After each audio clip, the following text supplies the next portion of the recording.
Okay, we're up to the fourth aliyah, verse 13. And we left off where Abraham was told to listen to his wife, that Hagar and Ishmael have to leave the family home. So, but don't worry, we have verse 13 to tell us what's going to happen. But also the son of the handmaiden. Now, it's interesting that the Torah doesn't really say his name.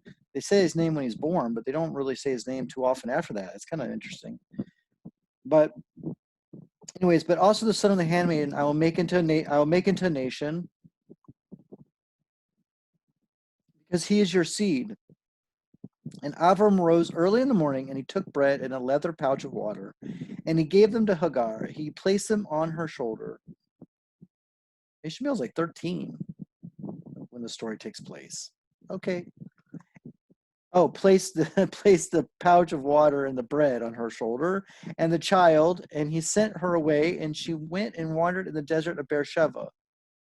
Now, wasn't he in Beersheba when the story happened? Where was he when the story was in Hebron? Where was he when the story happened? Okay, so she goes down in the desert of Beersheba. Verse 15, and the water was depleted from the leather pouch, and she cast the child under one of the bushes.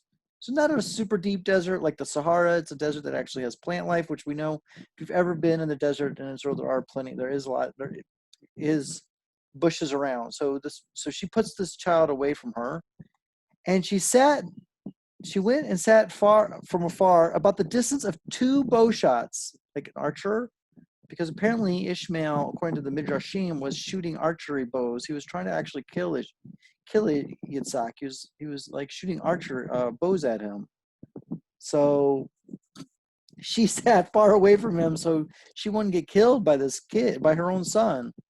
For she said, "Let me not see the child's death." Also, she didn't want to see him suffering, but she didn't. She didn't have him right next to her. She put him away, two bow shots away.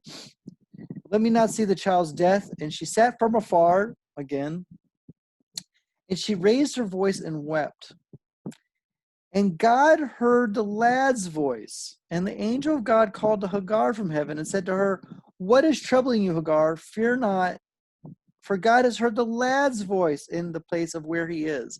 So even though she was the one crying, and we don't hear Ishmael crying, we don't hear about him crying, God heard the child and talked to Hagar.